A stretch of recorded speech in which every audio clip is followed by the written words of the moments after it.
500 years ago, he washed ashore the sole survivor of a shipwreck.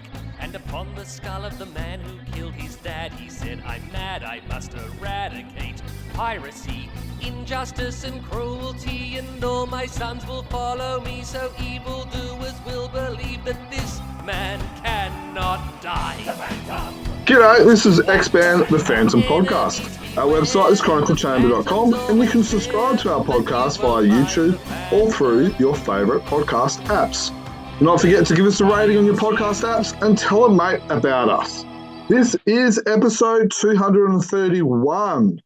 Today we are going to be talking to another cosplayer. We had our first cosplay episode in 229, and today we are flying to the US to talk to a cosplayer. Now, he goes by the name of Christopher Walker. Is that your real name? It is not. I've always just gone by that. It's, when I first started, a lot of the people that were doing costumes at the conventions, they were masked, and they only went by their alternate identity names. And so I'm still one of the few people that's out there that is going by the main character's name. I've never really told him my real name. Kerry Laponin, I've told him my name, and that's because we've corresponded so much. But I guess for privacy's sake, I guess that's why we did it. And of course, Kelly's done the same thing too. She goes by her name, but she also goes by Diana as well. Yeah, because we've been talking, and I've known of you for, I would have to say, close to 10 years, I reckon. And I've always just known you as Christopher Walker. And then when we were planning this, it's like, I don't actually think that's his real name. So, so it's interesting just knowing of you and knowing you, and have talked in the past and talked, in the last week also organising this podcast. I've just, up until probably, I don't know, half hour ago or something, I've just assumed your name was Chris. So welcome, Chris. How are you? Well, we've survived storms from the past last night. It's been like desert dry for the last 2 weeks. And then last night we had like trees down, power lines down, entire streets and partial shopping areas just completely blackout from the storms. Oh, wow. So this is typical Alabama weather. So you're from the USA, from Alabama. Is that where you grew up? It is. I grew up here. I've been here all my life. Okay, wow. Now, did you grow up on the Phantom as well? Like, was that something that did you read the comics? Did you read the newspaper strip? Or what's your history with the Phantom? I did, and my grandfather used to. As a matter of fact, this very room that I'm in used to be what they called their den, and every afternoon he would always read the newspaper strip to me of the Phantom, and a lot of times once he would read whatever excerpt that it was, I'd end up going outside and kind of playing it out, as the Phantom myself. But now there is a house that is between this home and my parents' home. It was the first house that was here in, it was probably the early 1900s. And in that house, they had all these newspapers stacked up. And that's where I first started seeing color Phantom strips. I have only one surviving paper that I weaseled out of that old house. And the only reason I've still got it is because my grandmother, she felt like it was an abandoned house, but it belonged to someone else. And so she put it up, and it's been up for years. And she meant to give it to the people that owned the home a long time ago. And it just sat on the shelf until I purchased the home after they passed away. Oh, wow. That's amazing. I love hearing stories about the Phantom, the love of the Phantom being passed from one generation to another generation, because it's the true Phantom philosophy legacy of it being of the the line being carried on, and it's great to hear stories of yourself where it's gone through, 2-3 generations as well. So I appreciate you telling us that story. Now, the reason why we've got you on is because, sorry, I'm just going to turn my phone on silent. Because you are a cosplayer, and you have in the past, and you still do a bit of phantom cosplaying. How did that come about?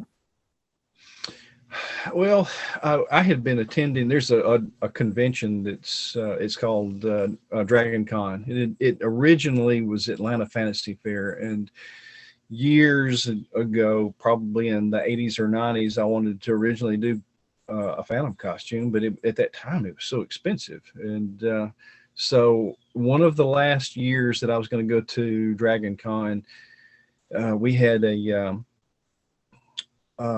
temp worker named Shane that came through, and he heard us talk about the convention, and he begged us to please take him with us, and he would go with us. And when he got over there, he got the costuming bug, and so he talked us all into going next year, just at least one time, to all do costumes. And I didn't know what to go as, and so we all had a year to work on it. And a coworker talked me into doing the Phantom, and I did it. People enjoyed it, and I started getting. Of course, that was back when it was still MySpace, and I started getting messages about people wanting to see more photos of the Phantom, and so it kind of just built up from there. And then I got the idea to do the photo stories, and it kind of started from there. And that had its own set of problems as far as like for scheduling. And I found out real quick, things don't work out exactly the way you want them to as far as photo shoots go. Yeah, exactly. Now, you've mentioned the photo story. We'll get to that in a second, because that's something that's been, I know, you've been working on for a long time. But I would love to learn a little bit more about your costume. And so, have you built it, or did your friend who was the tent maker? So, like, what was the for someone who's never dressed up as the Phantom? And like, tell me what is the process? What was difficult about it? And tell us some stories about that, if you don't mind. Well, I didn't know what to do as far as the skin tight costume went, and what I did was I went online and I just kind of looked, and I realized that there was a place in China that made a full body suit, and they said that they would make a Phantom suit for me if they were very familiar with it out of China. And of course, I ordered it, and my stepfather was joking, and he said, it's going to come back pink. And I said, it's not. But I accidentally used a photo that had torchlight on there, and so they took it that I wanted it pink. So it showed up here pink. So I have been dyeing this same costume for years, and everybody always asks me, how did you get that exact color of purple? And I'm like going, I've been dyeing it for years. And so that's where that came about. I have somewhere a picture of that pink costume somewhere. It was on an old camera of mine, so I'm not sure where it's at. But the one of the hardest things is that doggone belt. I have been searching for years trying to figure out how the Tom Tyler belt even hooked, and so the only thing I could come up with at the time was a weight belt that I ended up having to dye.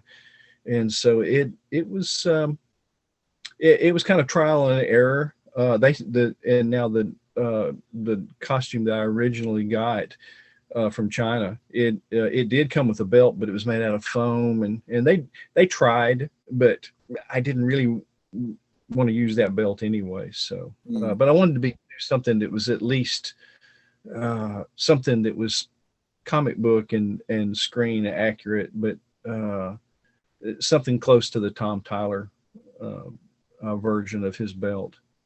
So you said that the belt was the hardest. I personally would have thought the cow and the mask would have been the hardest. Was that hard, or was that fairly easy, and how did you go about that? Well, usually when you contact those people, they'll ask you whether you want face in or face out, and they did a pretty good job about getting the point. I just recently, about a year ago, there's a girl locally here. She's the daughter of a girl I used to date. She did costuming, and so she fixed there is a crown that's where that zipper is for that zentai that you order. And what she did was she took the zipper way down to the neck where it was smooth here on top. Oh, wow. And huge difference, because, if that's why a lot of times when we photograph it, if you notice, there's like a little wrinkle or like a rooster type thing here. But she made a better point out of it, and she did that with one of the Scandinavian colors that I've recently gotten her to make also. But the belt. This was I tried to make one that was the same way the McCoy belt was, which was a wider belt, but the weight belt itself wasn't as expensive, but I had to have you can get them easier now, but the left-handed 45 ACP holster, they were pretty much non-existent because the military is right-handed. Okay. And so I had to have this made, and the hangers, that's something else that was pretty much non-existent. And so let me just quickly point out that if you're listening to us on the audio, Chris, Mr. Kit Walker himself, is showing us his belt. So you might want to quickly duck over to YouTube and have a look as he shows us his props. Please continue. Sorry for interrupting. It's okay. And so now the dyeing of the belt, it actually, you can't find a black leather belt. You have to find one that is this tan color. Okay. And there's not very many of these made anymore. These were actually the old Altus belts, which you can find them on YouTube sometimes, and you can find some of the people that's got them, but it's very binding. So a lot of times whenever you see me wearing this, it looks like I'm trying to really hold my shoulders back. It's because I'm trying not to I'm having a hard time breathing. To stay correctly. Yeah, that sort of looks like because from the research that I've done and seen, the Phantom's belt was kind of like the big muscle men, back in the the 30s. That belt looks like something that kind of sucks your gut in and supports your back really well. It is. It has double. It has the double belt prongs that hold it in place. And you have to take a deep breath and whenever you're cinching it up, and then just have to keep your breath held until you can slide the belt back around again to where the skull symbol is showing. So it's a difficult thing when you're making an appearance at conventions, because when we would set up trying to take bathroom breaks, those were an effort in themselves. So but now it wasn't until years later I found out that a lot of these costumes that people wore, they were actually two-piece. They were actually bibbed. And the reason I found out is because someone had showed me a picture of the Rifleman TV show, Chuck Connor's shirt. And someone that was mixed up in the Western business told me, he said, well, if you noticed, Chuck Connor's shirt never came out of his pants whenever he was fighting. And I never thought about that. But it basically had a tail that came through your legs. You pulled it up, and it had buttons, and it would keep it inside. And that was mostly to prevent the loss of camera film, because most of the studios were cheap. And you can't waste an hour for someone to go do a wee, because by the time you get them back in, they'll probably have to do another one. Exactly. That's why back in during the 30s, all the bad guys in those serials, I never knew about this until recently. They to keep if someone's hat fell off, they'd have to stop and start the film again. So what they did was they put rubber bands through their felt hats and they put them on their face like kid Halloween hats, and so that's why everybody's hats stayed on their head during those fight scenes. Yeah, very good. So your mask, does your mask show your eyes, or have you designed something to be able to?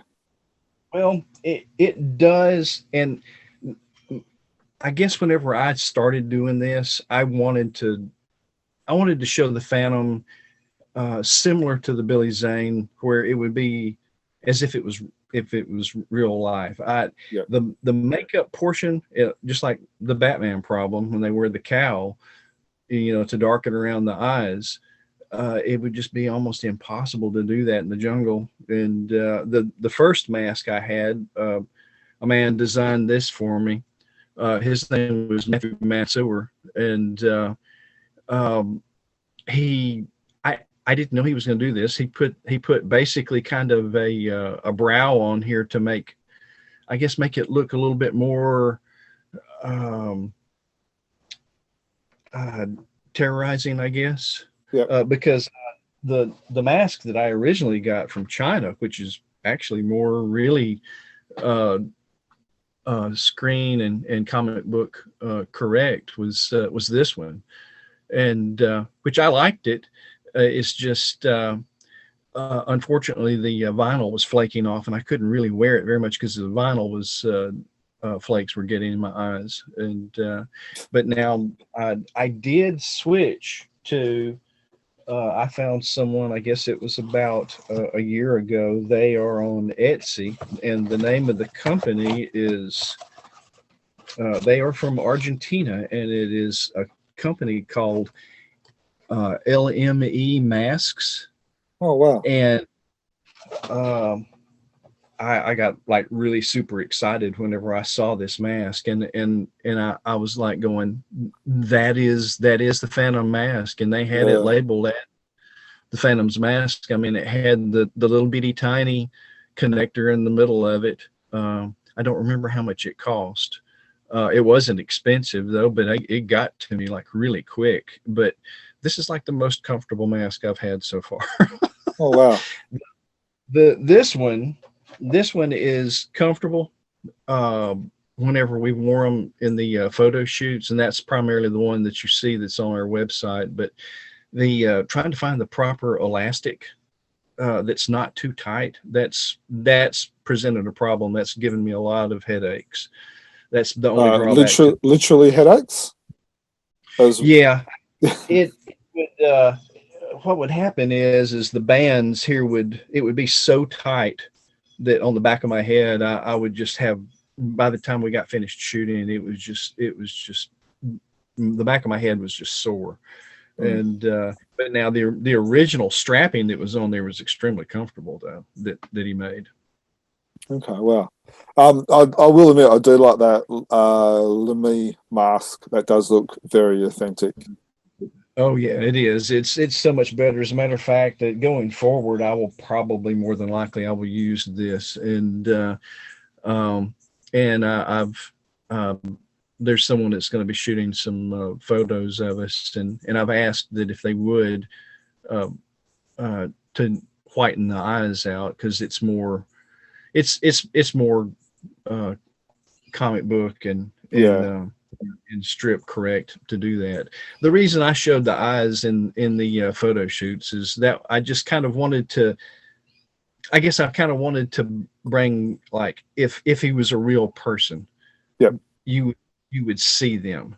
But my intention though is whenever I tell other stories of Phantoms prior to that, I would have all the eyes whited out, because you're hearing a story and in your mind it's almost like you're reading the comics, because it would be like a legend. This guy was he was a ghost. So you've been working on this costume for a good, what, close to a decade, maybe even longer. Would that be fair to say? It is, and it's the reason it's taken so long is just because there's people have their personal lives, and it's just trying to get everybody together in one spot is a near impossibility. We've had people that have gotten married and moved away, and some have gotten divorced and moved away, and some people have just moved away, and so it's we've gotten started and ended, I can't tell you how many times. But now on a funny note, it is funny when I've tried to recruit like other femme fatales, like the girl that plays Salah for us. She is absolutely perfect, and she made her own costume. But prior to that, I had girls that would literally throw a binder that I had photographs of Kelly. And Kelly is small. She is little. But when they look at those photos, for some reason, they think that she is really tall and she seems kind of intimidating. And I don't know where they get that from. So I had the hardest time for the longest trying to find someone to play Salah. I mean, that was a never ending thing. I was so used to people saying no, I was about to give up. So if you're on YouTube, I am going to show a picture of Salah. Now, she looks larger than life. I wouldn't have picked out that she was small. She looks larger than life, and she looks the part. She looks really good as Salah.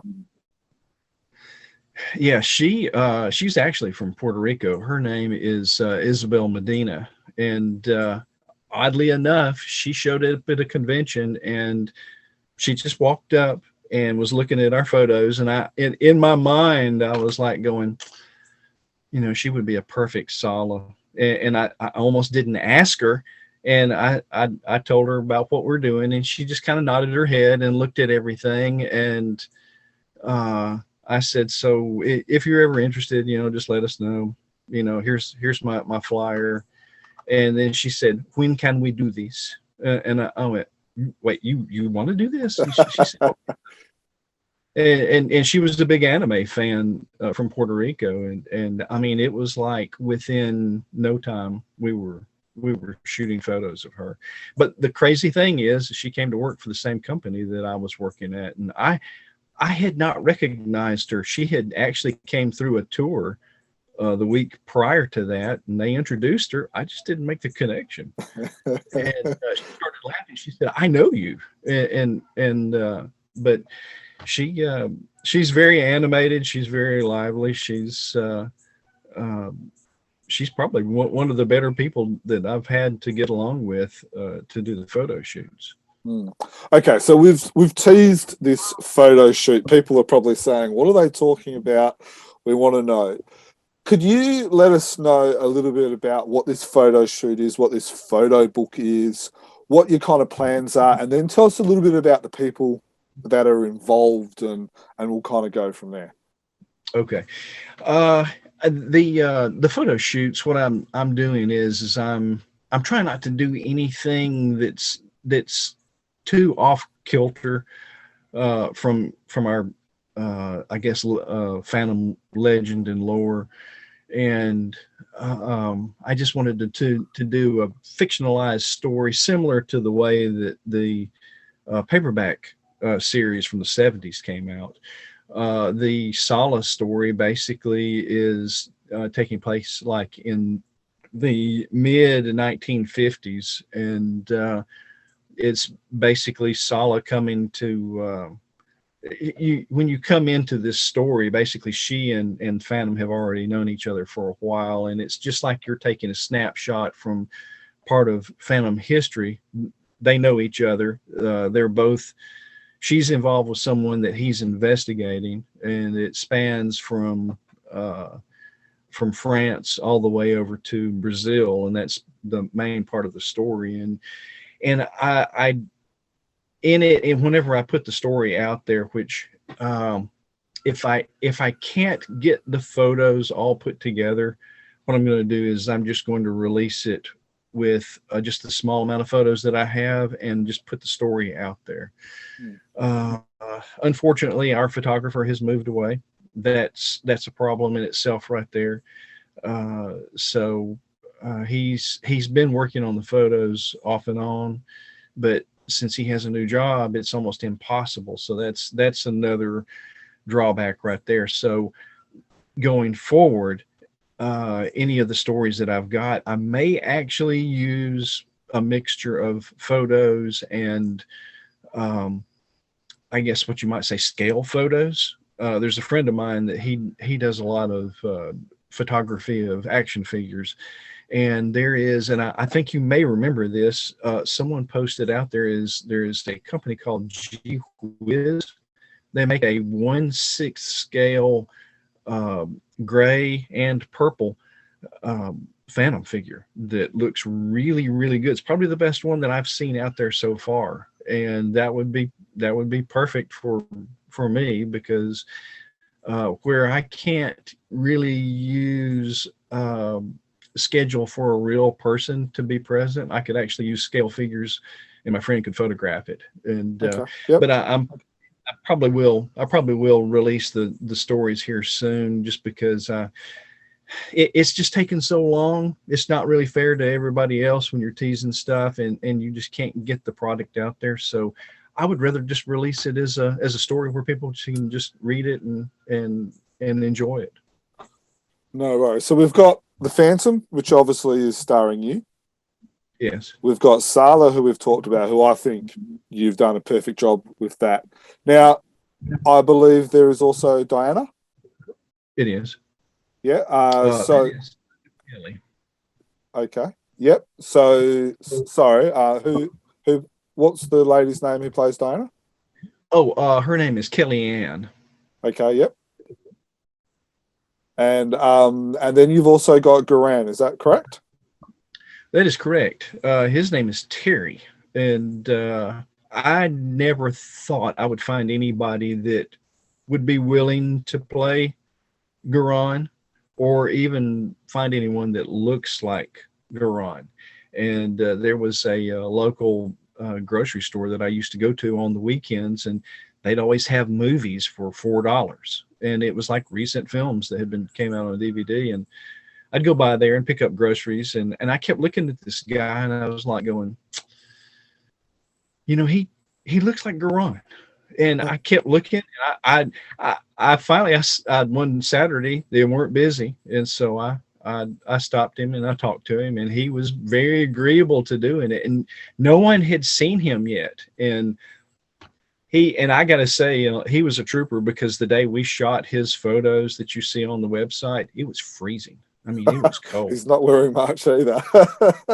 No, and Kelly showed up. Everybody else couldn't make it, and she got there, and she took one look at him, and she went, "Where did you find him?" And I said, "Well, he's over here at the grocery store at in Mountain Brook." I said, he's a sacker, and he does some of the other stuff around the store. And she said, "He looks like Guran." And I know. I said, and she kept looking at him, and she was over there talking to him. And of course, they were snacking over there, because they were trading candy bars and eating. But she was just absolutely flabbergasted that I found someone that looked like him. And he's a great guy. He has a lot of medical problems though. And his mom has a lot of medical problems. So I try to stay in touch with them as much as possible. Now, am I correct in saying that behind your shoulder, is that Guran's hat? It is. Can we have a look at that? Because I got to say, you've done a great job with Guran, with the way he looks. I've only seen the one photo of him, and it looks like, he's perfect. This is and I'll turn it around. It'll cover the screen, but if you can see the inside of it, all this is a lady's wicker sun hat that I went to. Do you have Hobby Lobbies in Australia? I know the hat that you talk about. It's kind of we have Bunnings, which is a hardware store in Australia, we call it the Big Green Shed or whatever it is, they kind of release hats that are similar as that. Okay. Well, these leaves are just like they're like a plastic leaf. Yeah. And at Hobby Lobby, Hobby Lobby is like if you have a hobby and you need glue or glitter or Yep. frames or anything like that, they had like a ton of just like different floral stuff. And so I found some large leaves and so what I did was I started hot gluing and stapling them together. Now, I can't wear this hat, but now Terry can wear it just perfectly. And and I think there are pictures of Kelly with it on because her head's small enough to where she can wear it. But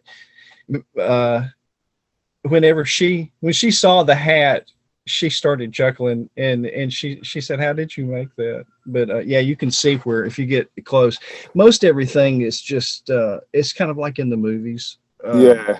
Well, when you bring it up close, I can see the staples and stuff like that. But from afar, looking at the photo that you've showed me, and again, if you're on YouTube, I'll be scrolling through these photos of all the different people. It looks like something straight out of a comic book. It looks like you've just reached in, grabbed it out of a comic book, and just stuck it on the guy's head. Yeah, it turned out better than I thought. I'll tell you, I used a lot of hot glue and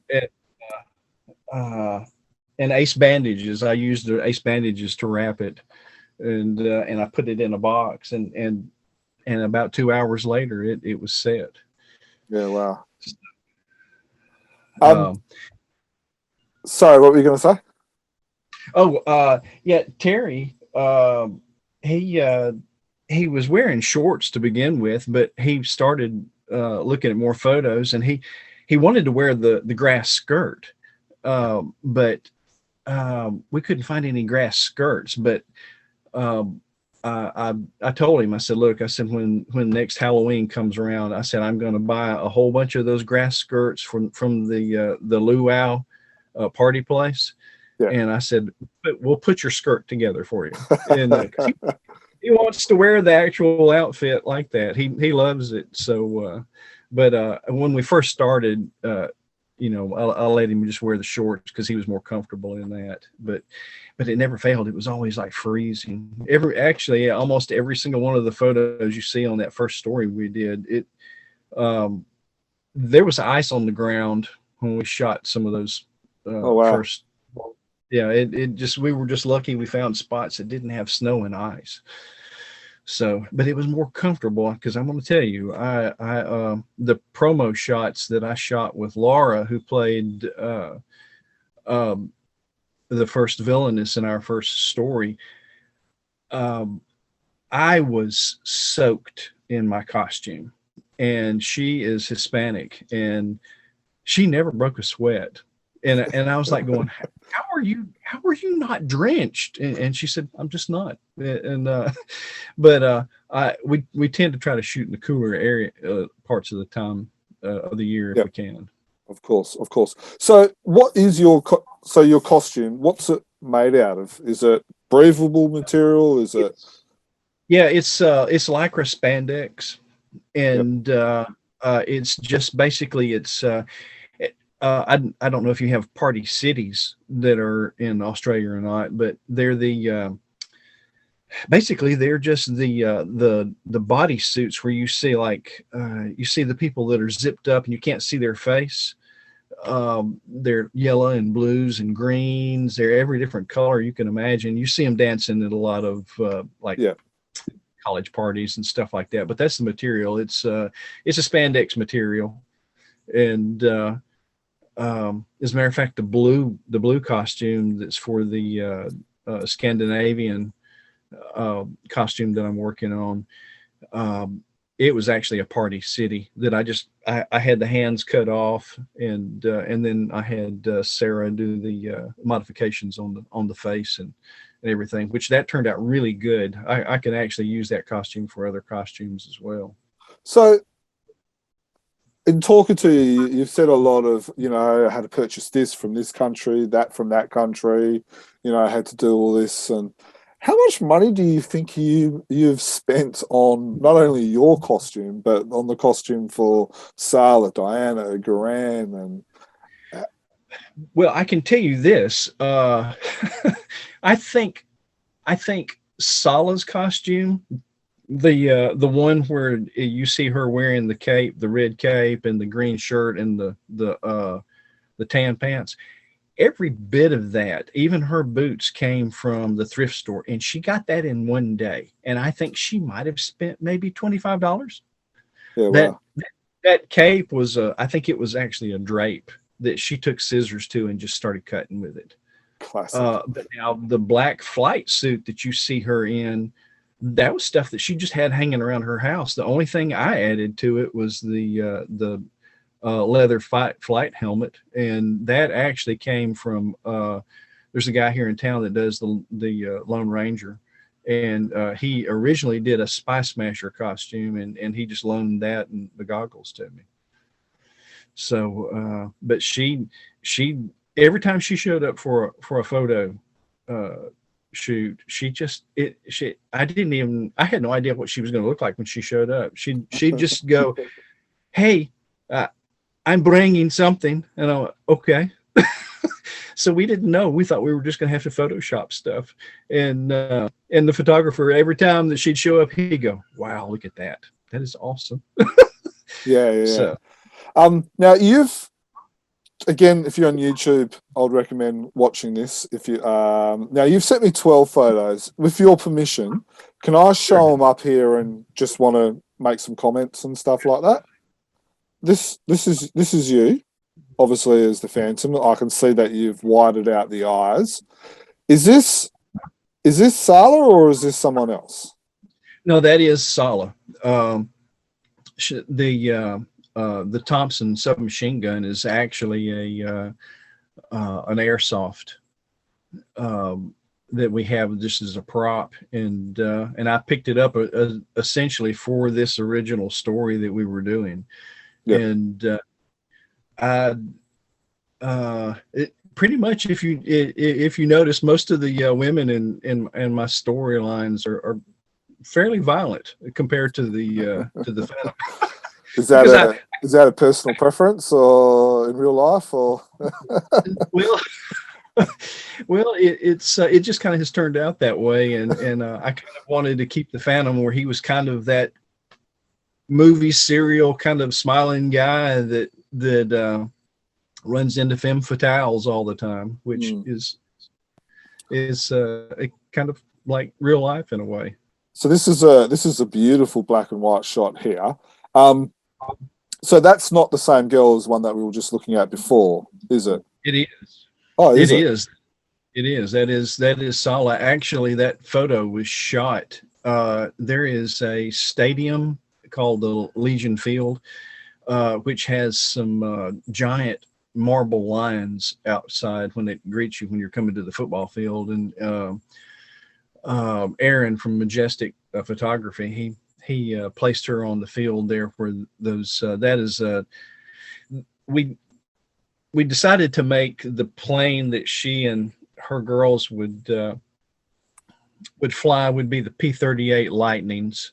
And the reason I picked those is because after World War II, a lot of those planes that we had got sold to the Spanish military. And so they had a squadron of those for a long time. And they were very fast. They were very, very, very efficient fighters. The actual plane I was originally going to use for Salah and them was an old Grumman planes. But once I started doing some more research, I decided to go with the old P38 Lightning planes. Yeah, nice. And so this is a color shot of Salah. So is this a French from when she's in France? We just we didn't know what to do with this. These were actually promo shots. They were just we were shooting whatever.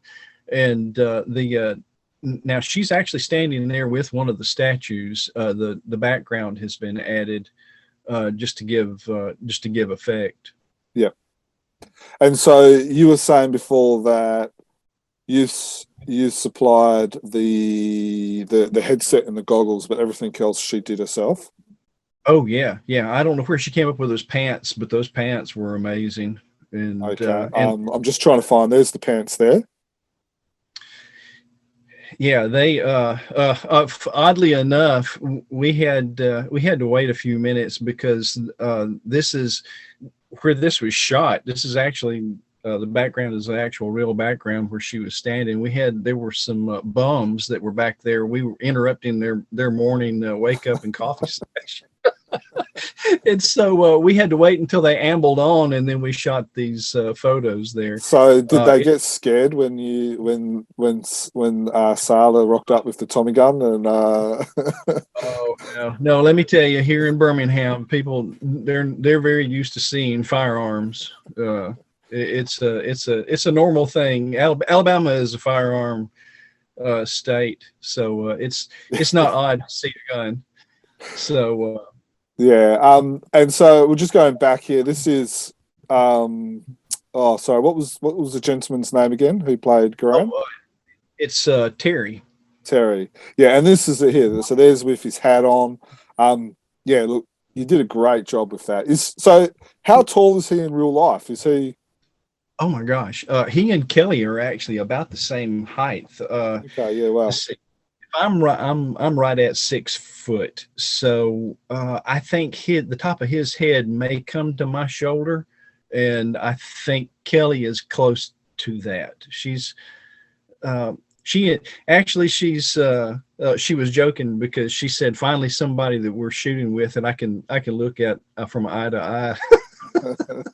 So, but he's a small fellow. Yeah, no, he looks brilliant. You've done it. He looks perfect. So there's that shot we were looking at before. Here's yourself. So is this the costume before the modifications at the back of the head? It is. Yeah. That was I shot that a while back, and going forward, any of the other photos you'll see there's going to be a more pronounced tapering for the tip. Yep. So now, how forgiving or unforgiving is the Phantom's costume? Like, do you have to do training to try and keep yourself, or is that where the belt kind of helps? The belt helps a lot. It's it is true that spandex is the unforgiving mistress because I have a bad problem. I love Mountain Dew, which is full of sugar, and I love mashed potatoes, and I have a hard time staying away from both of those.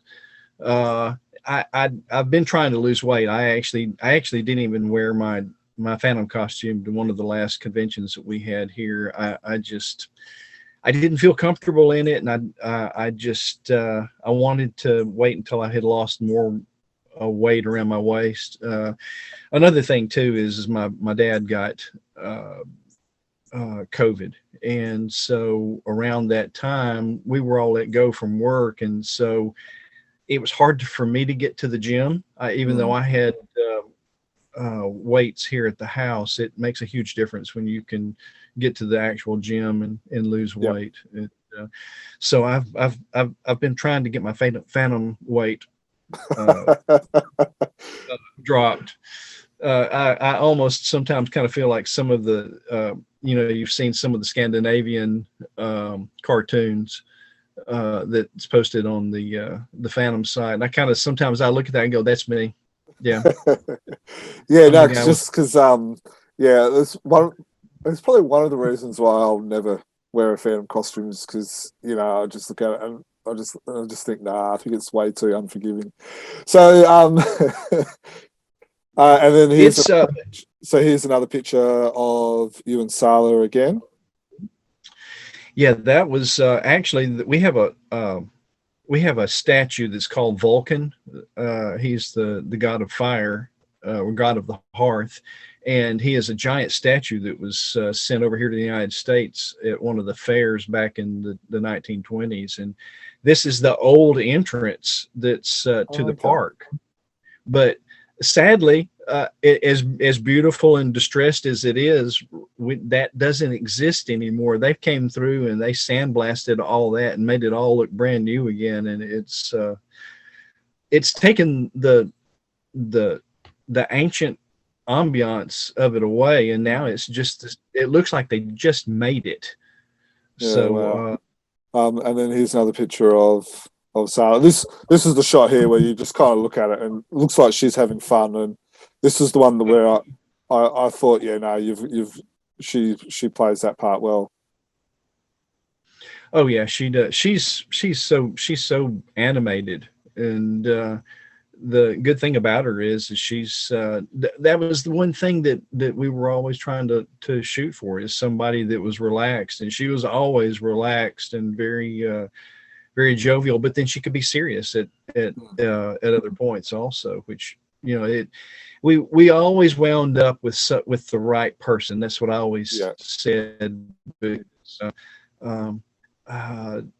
If we had used any of the people I tried to choose in the past, they would have been terrible. And there has been times, there's at least a couple of times where I showed up and the person didn't show up for the shoot, and so I never contacted them again. I just took it, didn't want to do it.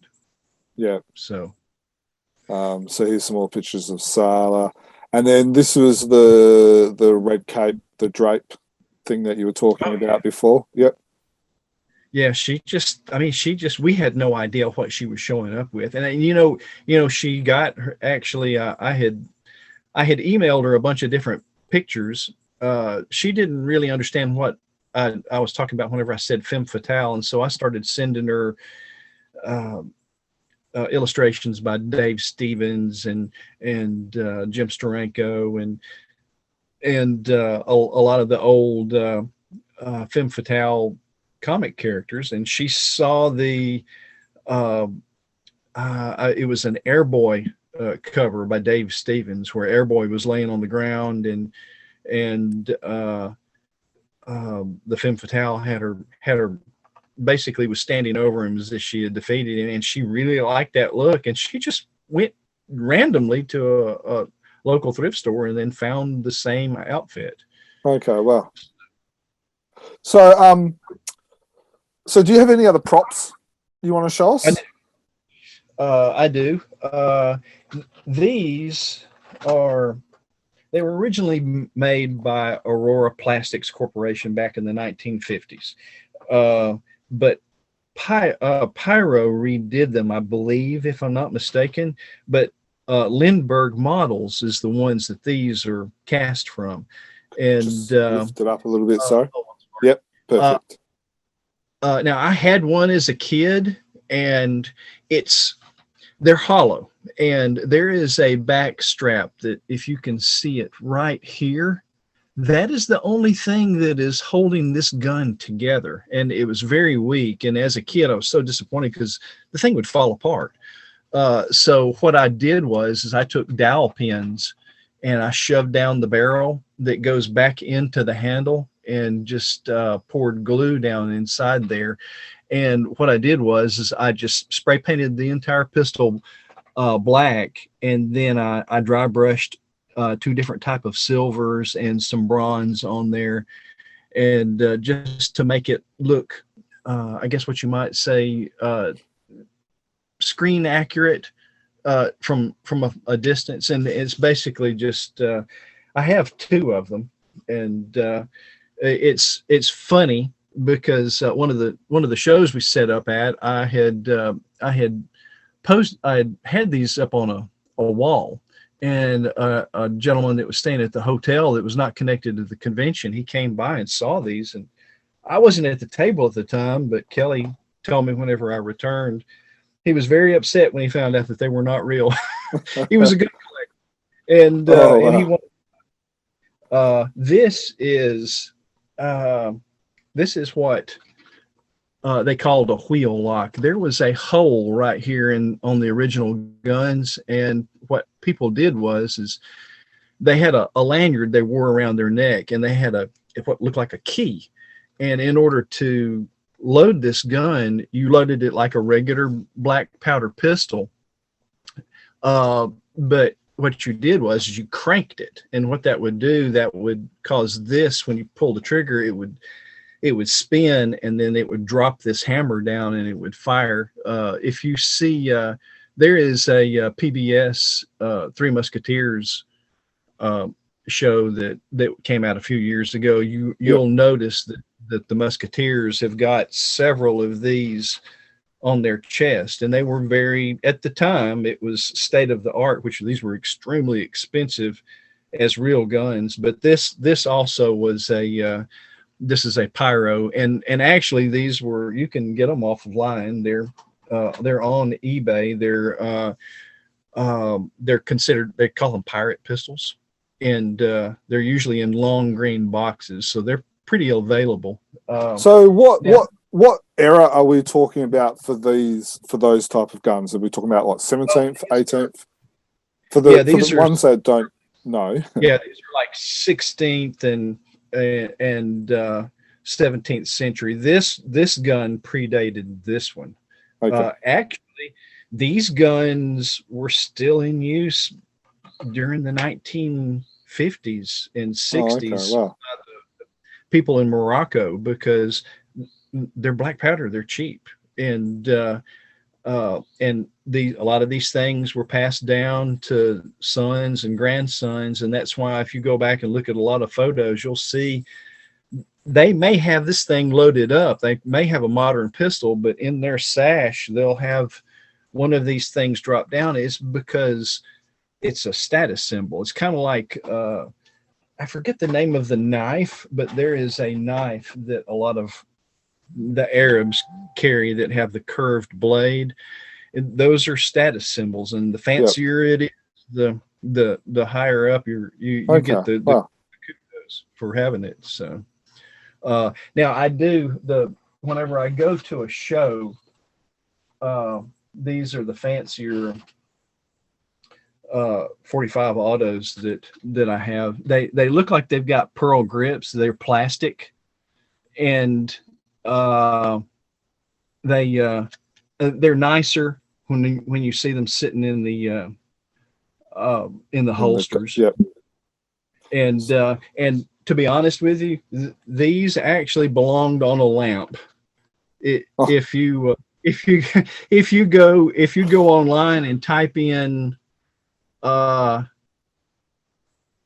goodness, what is there's this John Travolta movie that is it Pulp Fiction or something? Pulp Fiction, that's what it is. It's a Pulp Fiction lamp, and these sat on the base, and so there was a record store going out of business, and I asked him if I could buy the lamp, and he gave the thing to me. He said, "You can have it." He said, "This thing's just junk," and so he didn't know I wanted it just for the pistols, but they're great props. And but now whenever we're shooting, I have like different versions of the 45 autos that I've painted, and one of the stories I've written, they don't have them anymore because of all the I guess the laws about children's guns now looking too real. But I can't tell you, there was a company out of Korea that was making these AR-15s and HK MP5s, and they were showing up in Walmart for like $10 and $15, and I was buying them and repainting them and using them for props. And so I've got a small fake arsenal in there that I've repainted, just so that whenever we do the photo shoot, I've got something to give everyone as props.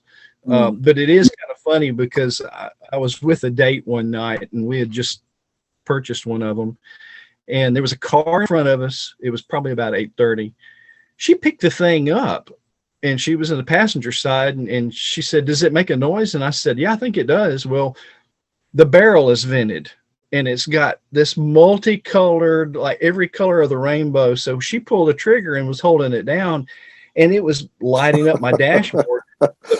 People pulled over on the side of the road, and I think they thought that we were police. Cops.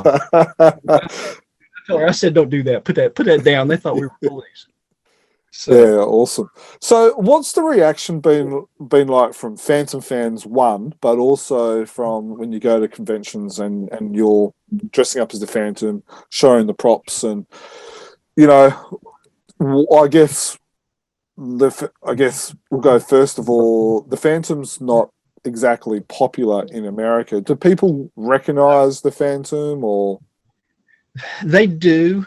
But I tell people this. I'm very honest about this. If it wasn't for the fans in India, the Scandinavian countries, especially Australia, the Phantom wouldn't even be around. I mean, I find it shocking that it's still, King Features is still keeping it going. There's a lot of people that don't remember it, but some people will see me and go, Billy Zane. There's some people that, but here's the thing. There's so much time has passed, and there's so much anime fans out there that don't really know who I am. They think I'm Danny Phantom, which it's an animated thing, but I'm not really sure what it is. I've never really looked it up, but I'm familiar with it. But they're very receptive. I've had a lot of people whenever I put the Kari Lapanen pictures of his historical stories up on my boards. They're very receptive of that. But now I know that was, as far as the fans go, that was kind of a controversial thing, especially with the rings. And because I know during the MySpace, right at the end of MySpace and the beginning of Facebook, I remember a lot of the fans were real divided on that. Some people didn't like the historical, I guess, mystic story about the rings. It's still the case. We call them old fuddy-duddies. People, all Fawcus, those old crusty people. They don't like change and everything like that. I'm young. I'm happy to accept a little bit of change if it means. But have the fans enjoyed what when you've showed work, you showed your photos, and have they all have they shown a lot of goodwill or enjoyed what you've done? Yeah, they a lot of the fans, they really enjoy it. I find it humorous though that, of course, when you go to the conventions, most of the people are running around either trying to take pictures of their costumes, or they're trying to buy whatever they came there to buy at the dealers' rooms. But most of the times when we were at the hotel, either the hotel staff or either people that were just staying randomly at the hotel would stop, and they would just tell us that they loved that. And it's kind of funny because there's a strange relation to the Phantom to Mexican wrestling, because growing up here as a kid, we didn't know Santo as Santo, the Mexican wrestler. We knew him as Samson, because the translator, when he heard people chanting the name, misunderstood and thought they were chanting Samson. So you see all these DVDs of Samson in the Wax Museum and things like that. But they associated the Phantom with some of the Mexican wrestlers, and I realize now why. It's because if you go out there and look, during the 60s, there were some wrestlers that basically took on the Phantom costume, and I'm like going, I didn't even know anything about this. Tony Paul wrote a couple of stories about the Mexican Phantom, which included the Lumichi wrestling and stuff like that. So that's one thing I was going to tell you about, that I feel that even though I'm a Phantom fan and I love the Phantom, there's so much of the Phantom stories that I never got to read because here in Birmingham we just didn't have those books. If you stumbled across the newspapers or if you read them as a kid, but here locally we just didn't have anything, and I kind of feel like a lot of the fans probably know more about the Phantom than I do, especially. I guarantee you your knowledge of the Phantom is probably more so than mine because I only got to see excerpts and snippets of stories. Yeah. And most of my Phantom knowledge came from either the King feature comics or especially Charlton comics. And but it's to me it's refreshing that the different countries are still supporting the Phantom the way they do. And I love the Hermes books. I just can't afford them, but unfortunately. Yeah. The secondary market is just horrible. Yeah, it is. So you've talked about doing this in the story and then you've also made mention of a website as well. Is that website currently up, or where fans can go and have a look at some of the photos and stuff? Yeah, it's still there. I haven't had a chance to update it because Weebly has been purchased like 2 or 3 times. It's owned by Square now. I'm still trying to get a human online, and I'm hoping this upcoming week maybe I can get a hold of someone or either just chat online if they can just give me access to my site. What happened is it was a free site, and I've already decided if I can't get anyone, what I'm going to do is I'm just going to take all my data that I've got, make a new website, and that old website will still be there, but I'll have new material plus what I originally had on the Weebly site. It's still up and running. I checked it this morning. As a matter of fact, I've got it. So what's the domain name?